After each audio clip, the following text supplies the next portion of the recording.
سورۃ البقرہ کی آیت نمبر 31۔ الحمدللہ وکفی وسلام علی عبادہ الذین اصطفی، خصوصا علی سید الرسل وخاتم الانبیاء وعلی آلہ واصحابہ الاتقیاء۔ اما بعد فاعوذ باللہ من الشیطان الرجیم، بسم اللہ الرحمن الرحیم۔ وعلم آدم الأسماء كلها ثم عرضهم على الملائكة فقال أنبئوني بأسماء هؤلاء إن كنتم صادقين۔ قالوا سبحانك لا علم لنا إلا ما علمتنا إنك أنت العليم الحكيم۔ قال يا آدم أنبئهم بأسمائهم، فلما أنبأهم بأسمائهم قال ألم أقل لكم إني أعلم غيب السماوات والأرض وأعلم ما تبدون وما كنتم تكتمون۔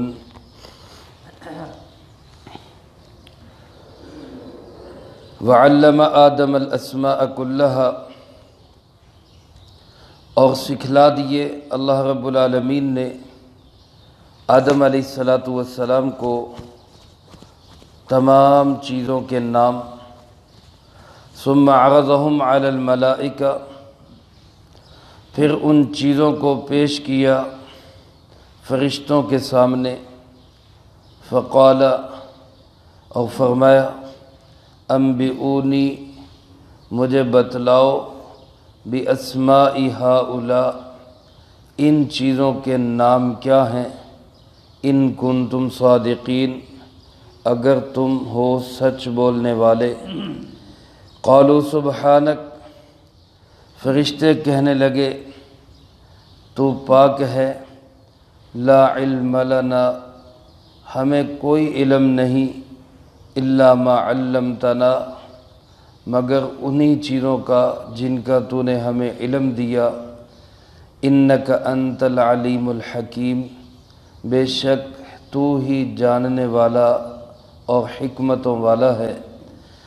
قال یا آدم، اللہ رب العالمین نے فرمایا، اے آدم، انبئہم باسمائہم، ان کو بتلاؤ ان چیزوں کے نام۔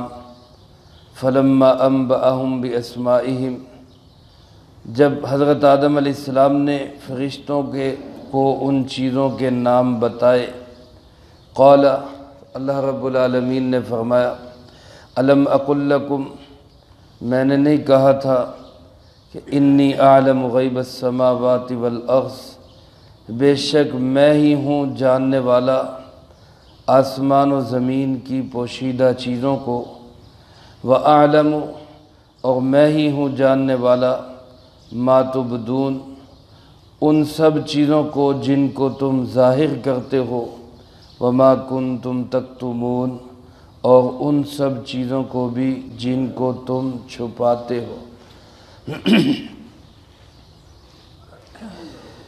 اس سے پہلی آیات مبارکہ میں اس بات کا تذکرہ ہوا کہ اللہ رب العالمین نے جب زمین میں اپنا خلیفہ حضرت سیدنا آدم علیہ السلام کی شکل میں اور ان کو بنانا چاہا، تو فرشتوں کے سامنے اس بات کا اظہار کیا کہ میں ایک مخلوق پیدا کر رہا ہوں جس کو میں اپنا خلیفہ بناؤں گا۔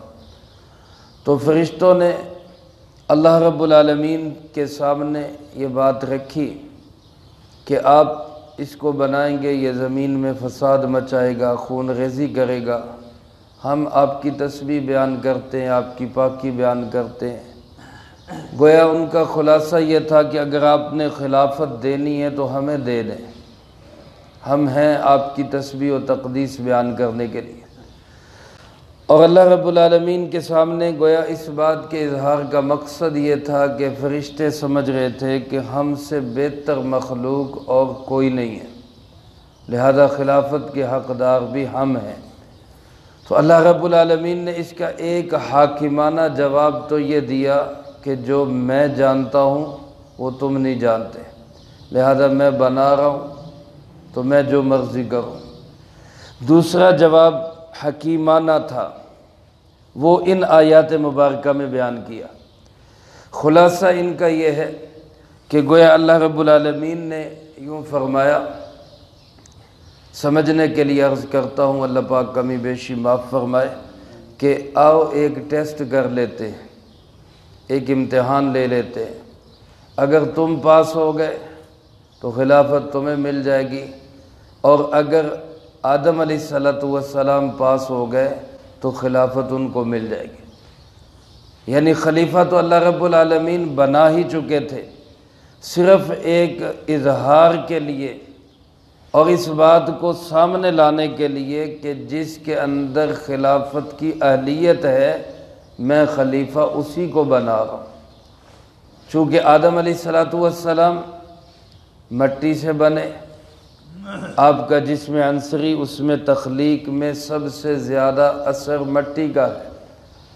اللہ رب العالمین نے اس مٹی میں پانی بھی ڈالا، مٹی بھی مختلف جگہوں کی، پانی بھی مختلف جگہوں کا، اور زمین کی مختلف اشیاء سے اس کو بنایا، اور پھر اس کے اندر ایک روحانی چیز یعنی روح ڈال دی۔ یہ روحانی چیز روح جو ہے اس کا تعلق ملکوتیت سے ہے، فرشتوں والی صفات سے ہے، اور جو مٹی، پانی، آگ وغیرہ، ہوا، ان کا تعلق بہیمیت یعنی جانوروں والی چیزوں سے ہے۔ تو گویا انسان مرکب ہے ملکوتیت سے بھی، بہیمیت سے بھی، فرشتوں والی صفات بھی اس میں ہے روح کی شکل میں، اور جسم کی شکل میں حیوانوں والی صفات بھی اس کے اندر ہے۔ تو ایک کامل اور مخلوق ایسی بنی جو ساری صفات کو جامع تھی۔ اب ان چیزوں کو اللہ پاک نے دونوں مخلوق کو گویا سامنے بٹھایا، آدم علیہ السلام بھی ہیں، فرشتے بھی ہیں، ان کے سامنے اللہ رب العالمین نے مختلف چیزوں کے نام بیان کیے۔ اس میں علماء نے لکھا ہے مختلف تفاسیر ہے، اللہ پاک کے اپنے نام بھی ہو سکتے ہیں اسماء الحسنہ، اور اسی طرح جو اشیاء دنیا کے اندر اللہ پاک نے پیدا کی جو انسان کی ضرورت کی چیزیں ہیں، مثلا انسان کو مکان کی ضرورت ہے، سردی لگے تو سردی سے بچاؤ کی ضرورت ہے، گرمی لگے تو گرمی سے کیسے بچنا ہے، بیمار ہو جائے تو بیماری سے بچاؤ کا کیا طریقہ کرنا ہے، شفا کے لیے کیا کرنا ہے، اور اس دنیا کے اندر جا کر اس میں نسل کو کیسے بڑھانا ہے، یہ ساری چیزیں اللہ پاک نے دونوں مخلوقات کے سامنے رکھی۔ اب چونکہ فرشتوں کو ان چیزوں کی ضرورت ہی نہیں، فرشتہ کیا جانے کہ بیماری کیا ہوتی ہے، ان کو کبھی بیماری لگی نہیں، تو جب ان کو بیماری نہیں لگی، نہ ان کو بیماری کی ضرورت ہے، تو وہ تو اس کی طرف انہوں نے دھیان ہی نہیں دیا، توجہ ہی نہیں دی کہ بیماری سے بچنے کا طریقہ کیا ہے۔ یا اسی طرح ان کو بھوک لگے تو ان کو پتہ ہو نا بھوک کا مداوع کیسے کرنا ہے، پیاس لگے تو ضرورت پڑے بھئی پیالہ بھی چاہیے اور پانی بھی چاہیے۔ تو گویا انسان کو، آدم علیہ السلام کو ان چیزوں کی ضرورت تھی، انہوں نے اس کو دھیان سے سنا، یاد کیا۔ فرشتوں کو ان چیزوں کی ضرورت نہیں تھی، انہوں نے اس کی طرف کوئی دھیان ہی نہیں دیا۔ اب جب ٹیسٹ ہوا، اللہ پاک نے آدم علیہ السلام کے سامنے بھی چیزیں پیش کی، فرشتوں کے سامنے بھی چیزیں پیش کی، اے بتاؤ ان چیزوں کے نام کیا؟ تو فرشتوں نے اعتراف کیا کہ ہمیں ان چیزوں کا نام معلوم نہیں ہے، اور اللہ پاک سے کہنے لگے سبحانک، اللہ تو ہی پاک ہے، ہر کمی، عیب، نقص، کجی سے تو پاک ہے، ہمیں تو اتنا ہی علم ہے جتنا تو نے ہمیں دیا ہے، اس سے زیادہ ہمیں کوئی علم نہیں، ان چیزوں کے نام ہمیں نہیں آتے۔ اب اللہ پاک نے فرمایا آدم علیہ السلام سے کہ اے آدم تم بتاؤ ان کو ان چیزوں کے نام کیا ہے۔ تو آدم علیہ السلام نے ہر چیز کا نام بتا دیا۔ تو گویا اس ٹیسٹ سے یہ پتہ چل گیا کہ خلافت کا، زمین کی خلافت کا اصل حقدار وہی ہے جس کو ساری چیزوں کا علم ہے۔ خلیفہ بنانا ہی اس کو چاہیے نا جو پتہ ہو، جانتا ہو کہ بھئی میں نے کرنا کیا ہے۔ جس کو پتہ ہی نہ ہو کہ میں نے کرنا کیا ہے، اس کو آپ بادشاہت کی کرسی پہ بٹھا دیں، خلافت پہ بٹھا دیں تو وہ تو خراب ہی کرے گا، وہ صحیح تو نہیں کر سکتا۔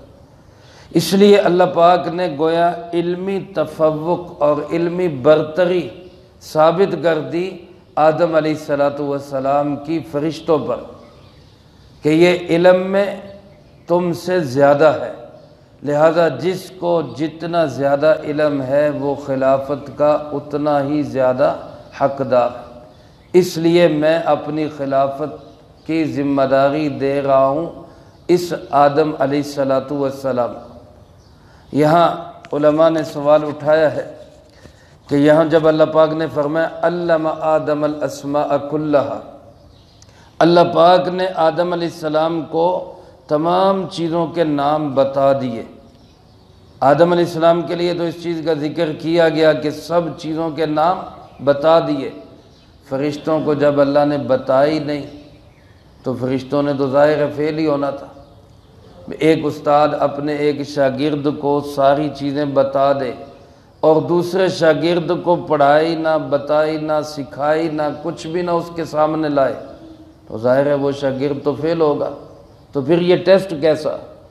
تو حکیم الامت حضرت مولانا اشرف علی تھانوی رحمۃ اللہ علیہ نے اس کا جواب دیتے ہوئے فرمایا کہ یہ مثال ایسے نہیں کہ اللہ پاک نے آدم علیہ السلام کو نام بتائے اور فرشتوں کو نہیں بتائے، بلکہ یہ مثال ایسے ہے کہ جیسے ایک استاد ایک کلاس کے سامنے تقریر کرتا ہے، ساری کلاس کو سب کچھ پڑھاتا ہے، پورا سبق پڑھاتا ہے۔ اب اس میں کچھ طلباء وہ پہلے نمبر پہ آتے ہیں، کوئی طالب علم فرسٹ آتا ہے، کوئی سیکنڈ آتا ہے، کوئی تھرڈ آتا ہے، کوئی پاس ہوتا ہے، کوئی فیل ہو جاتا ہے۔ اب جو فیل ہو گیا تو اس کا یہ مطلب تو نہیں کہ استاد نے ان کو پڑھایا نہیں۔ فیل ہونے والے کا مطلب کیا ہے کہ اس نے خود توجہ نہیں کی، کم نمبر لینے والے نے اس کی طرف توجہ ہی نہیں کی۔ چونکہ اللہ پاک نے پوری آدم علیہ السلام اور فرشتوں کی پوری کلاس کے سامنے ساری چیزیں بیان کی، لیکن فرشتوں کو ان چیزوں کی ضرورت نہیں تھی، اس لیے فرشتوں نے توجہ ہی نہیں کی۔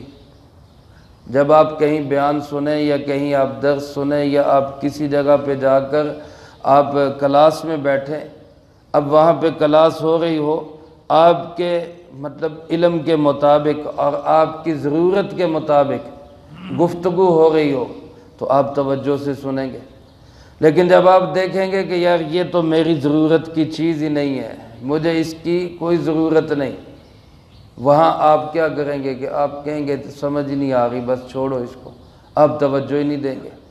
تو فرشتوں نے بھی گویا اسی انداز سے انہوں نے کہا ہم نے پیالہ کیا کرنا ہے، ہم نے ہانڈی کیا کرنی، ہم نے چمچہ کیا کرنا ہے، ہمیں ان نمک مرچ کی کیا ضرورت ہے، ہمیں کیا پتہ بھوک کیا ہے اور اس کو ختم کیسے کرنا ہے، ہمیں بیماری لگتی کوئی نہیں، ہمیں دوائیوں کی کیا ضرورت۔ تو گویا انہوں نے ان چیزوں کو اپنے دھیان میں رکھا ہی نہیں۔ تو اس لیے اللہ پاک نے تو سب کو بتایا، لیکن آدم علیہ السلام نے اس کو سمجھا اور یاد کیا اور فرشتوں نے اس کی طرف دھیان نہ دیا۔ تو لہذا ثم عرضهم علی الملائکہ، جب اللہ پاک نے وہ چیزیں فرشتوں کے سامنے پیش کی، ان کے سامنے رکھیں، ان کی تصاویر دکھائیں یا ان کو کسی انداز سے ان کے سامنے اللہ پاک لائے کہ بتاؤ یہ کیا ہے، یہ کیا ہے، یہ کیا ہے۔ فرشتوں سے اللہ پاک نے کہا انبئونی باسماء ہؤلاء، مجھے ان چیزوں کے نام بتاؤ۔ تو فرشتوں نے کیا کہا؟ اللہ پاک نے فرمایا اگر تمہارا دعویٰ سچا ہے کہ ہم خلافت کے اہل ہیں، ہم خلافت کے حقدار ہیں، تو بتاؤ ان چیزوں کے نام کیا ہے۔ فرشتے کہنے لگے سبحانک، اے اللہ تو پاک ہے، یعنی ہم نے اگر کچھ کہہ بھی دیا ہے تو ہم معافی کے خواستگار ہیں۔ اللہ تو ہی پاک ہے، ہر کمی کجی نقص عیب سے تو پاک ہے۔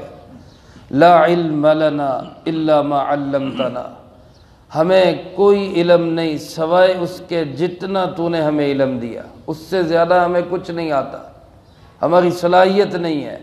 انک انت العلیم الحکیم، اے اللہ تو ہی جاننے والا اور حکمتوں والا ہے، تو اپنی باتوں کو حکمتوں کو خوب سمجھتا ہے۔ اب اللہ پاک نے آدم علیہ السلام سے کہا انبئہم باسمائہم، اے آدم اب تو ان کو بتا ان چیزوں کے نام کیا ہے۔ یہاں اگر آپ غور کریں قرآن کریم کی آیات میں تو جب فرشتوں کو اللہ پاک نے فرمایا تو فرشتوں سے کہا انبئونی، مجھے بتاؤ مجھے بتاؤ، اور جب آدم علیہ السلام کو کہا تو آدم علیہ السلام کو یہ نہیں کہا مجھے بتاؤ، بلکہ آدم علیہ السلام سے کہا ان فرشتوں کو بتاؤ۔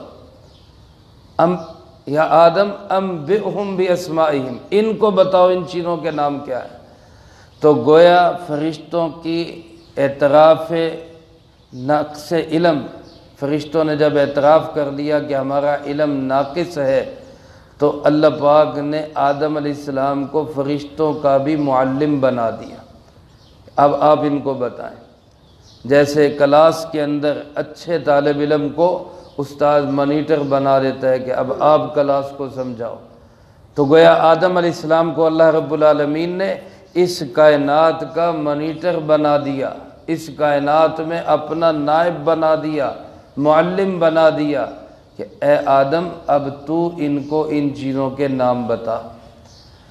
میرے عزیز دوستو، اللہ رب العالمین کی خلافت اور نیابت اصل میں یہ ہے کہ انسانوں کو علم سکھائے، انسان تعلیم دے، یہ اصل خلافت اور نیابت ہے۔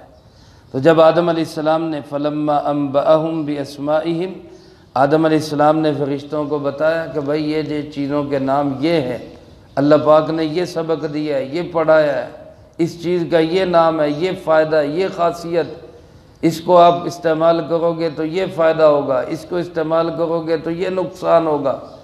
جب وہ ساری چیزیں ان کو بتائی تو اللہ پاک نے فرمایا الم اقل لکم، اے فرشتوں بتاؤ میں نہیں کہتا تھا کہ انی عالم غیب السماوات والارض، آسمان و زمین کی وہ چیزیں جو تم سے پوشیدہ ہیں ان چھپی ہوئی چیزوں کو جاننے والا بھی میں یعنی اللہ رب العالمین ہے۔